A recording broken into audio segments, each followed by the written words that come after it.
The Fife Flyers had a tough outing last season, finishing last by 3 points behind Manchester, but a whopping 14 points away from making the playoffs.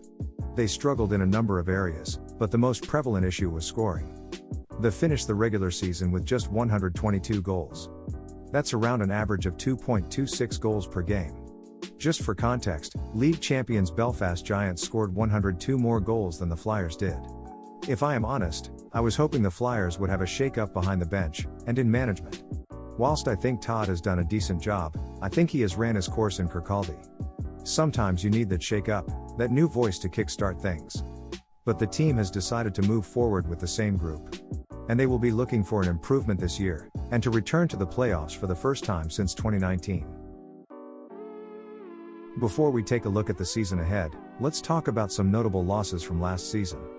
Obviously, with a season as disappointing as last year, there are not too many noteworthy losses. However, we have to talk about the captain Matt Carter. He played in 52 games last season, across both Challenge Cup and league action. In 52 games, he put 18 goals and 22 assists for 40 points. He really led the offense of the team and provided that leadership. Michael McNicholas was probably the most effective forward, especially for his all-round game. He scored 25 goals and 32 assists for 57 points in 64 games. Not too far away from a point per game player, which is really impressive given that he put up those numbers on such a low-scoring team. Greg Chase also played some good hockey. I think his goal totals were a bit disappointing, and the Flyers were looking for more from him. We have seen him put up more goals previously in his career, but just 8 goals in 46 regular season games is low for a player of his skill. Craig Peacock makes a move, but stays in Scotland. I think this is a notable loss. Losing a homegrown player with his experience can be tough to replace. Quite a versatile player.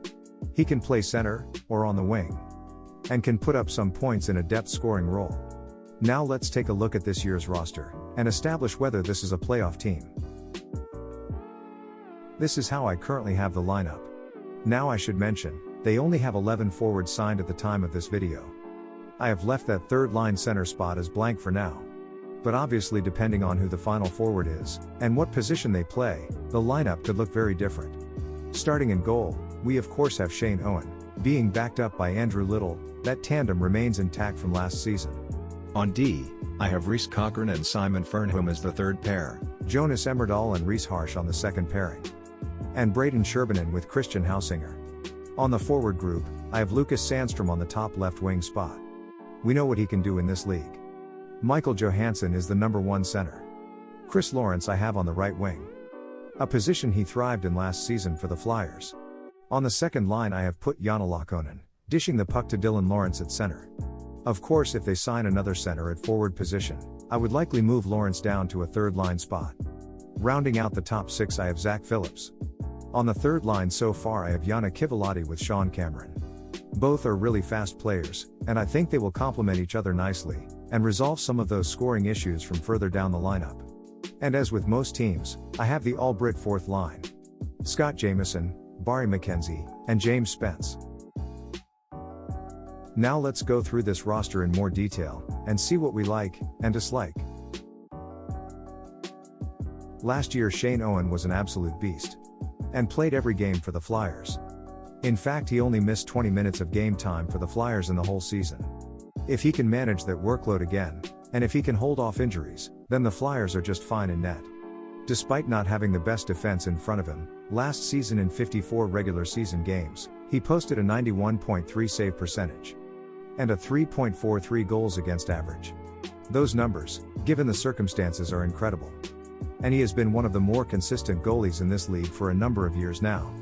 Owen always makes up a large percentage of the Save of the Year candidates, and always gives the Flyers a chance to win. For me, he is the league MVP, purely because of what he does for that team. Backing him up is Andrew Little. We have seen so little of him the past 4 years. Excuse the pun. That it's quite hard to talk about what he brings. I'm just not sure. The Flyers clearly don't have much faith in him, giving him just 117 minutes of game time in the last 4 years. If Owen gets injured, then I don't see how they make the playoffs.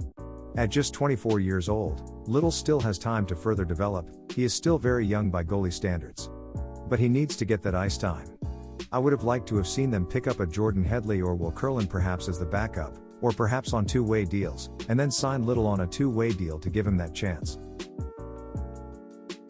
There has been quite a turnover on the blue line from last season. But Reece Cochran returns on that third pair. I liked what we saw of him last season. Obviously playing sheltered minutes, and quite a reduced role. But at just 21 years of age, I think the future looks bright for him in a defensive role. But as with any young prospect, you want to pair them with someone who can protect them, and cover for any mistakes. But also help them develop their game. For that I have him paired with Simon Fernholm.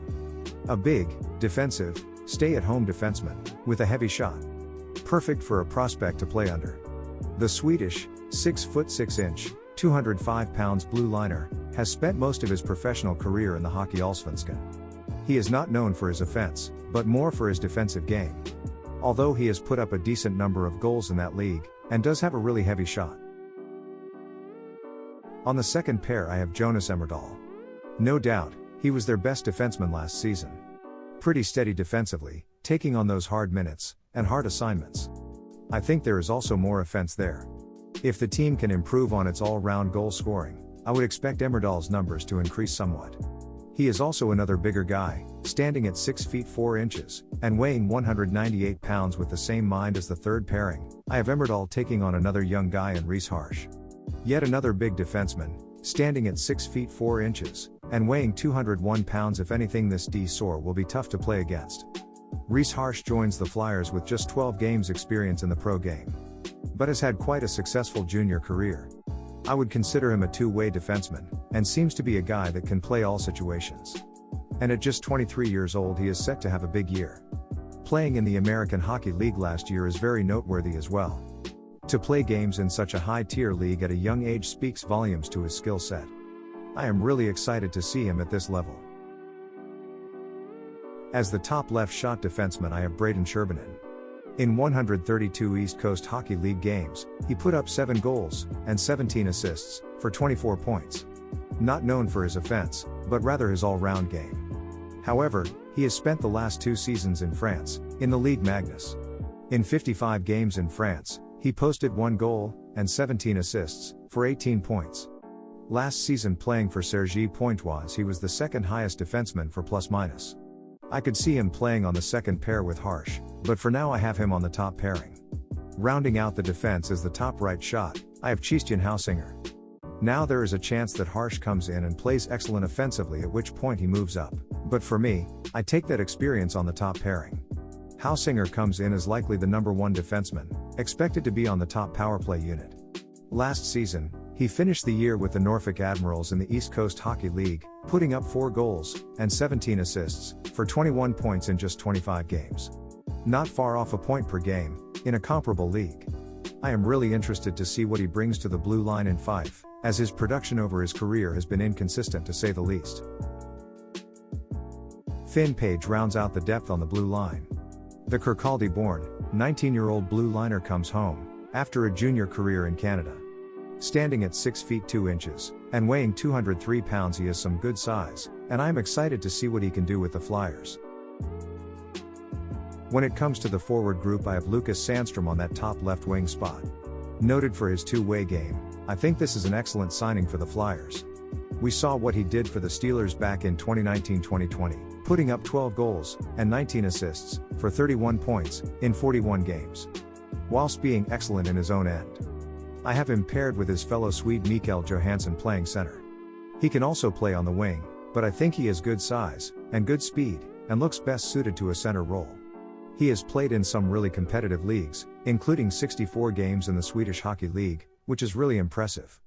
I am intrigued to see how much goal scoring he can bring to this top line. On the right we have Chris Lawrence, who came in at the end of last season, and changed the dynamic of that forward group. Although his offensive production didn't show up, just 5 points in 16 games, I thought he was really effective with his physicality and leadership. We also have to note he came in at the end of the year, and had essentially not really played for 2 years. I would expect him to come in this year and score some goals. On the second line, I have Janila Conan in that left wing slot. Now I could see him being on the top line. He is such an elite passer, he will be paired with guys who can score. He put up 41 assists in 61 games last season. and in the regular season had 52 points, in 51 games. However, we should note he comes in at 40 years of age. Can he keep that level of production up this season? For now I have him on the wing with Zach Phillips taking that right wing spot. The Flyers will be hoping Phillips can bring some goal scoring to that top 6.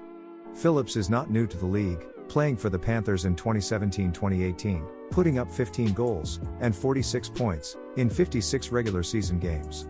His goal scoring has not been at that level in recent years, only putting up 39 points in 34 games last season in Germany's third tier. Just for perspective, in that same league last season, Mike Hammond posted 90 points in 49 games. Hopefully he can have a resurgence in his offensive game. Janila Conan as his setup man is sure to help with that. Down the middle I have Dylan Lawrence rounding out the top 6. Again, if they sign another center that could bump him down, but for now he is in the top 6. We know what Dylan brings to the lineup. He is a true centerman, he brings size, and has good hands. He is usually good for about half a point per game in this league. I think he is best suited for that third line role, so hopefully the Flyers can add another top 6 forward.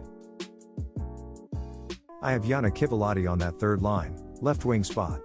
He has good speed and skill and I think is a good addition for depth scoring, coming off a decent season with the Blaze. Putting up 21 goals and 17 assists for 38 points in 51 games. I have him on the wing alongside Sean Cameron, who is another speedy winger with good hands. I think those two will complement each other nicely. And I could see them being top 6, but for me, Fife's problem has been that depth of scoring, so putting these guys together on the third line could be a big help in that category. Cameron had a down year offensively last season, and will be looking for a bounce back. However, he has played 13 games in the American Hockey League, which speaks volumes to his skill. And he is very good on the penalty kill, bringing a varied skill set to this lineup. I think this is a really good signing for the Flyers.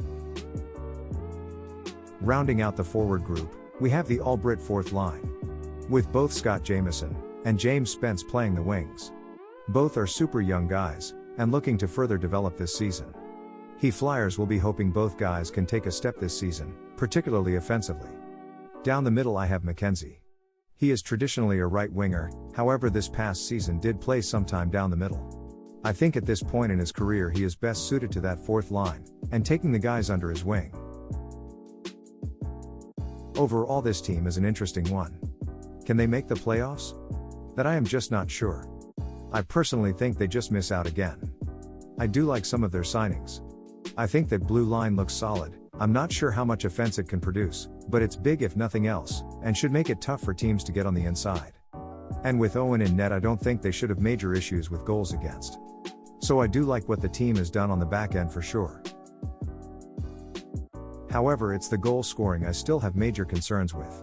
The all-Brit fourth line scored a total of 4 goals in the regular season last year. Your fourth line isn't meant to be about elite goal scoring, but you do want more than 4 goals from a fourth line. But also further up the lineup, guys like Chris Lawrence and Janila Conan. Although effective players, they are both at the tail end of their careers. Can guys like Zach Phillips and Sean Cameron have bounce-back years, and get their goal scoring back? Can Kivalotti and Sandstrom do what they have previously done in the Elite League, on arguably a weaker team? I have lots of questions with the forward group. For me I have them just outside the playoffs, however I should also note there may be another signing on the way. If they can land an offensive top 6 player that could for sure change the layout of that forward group. So what do you think? Is this a team set for the playoffs? What do you like about the team? What do you dislike? Leave your thoughts in the comments below. Please like and subscribe. And thank you so much for watching.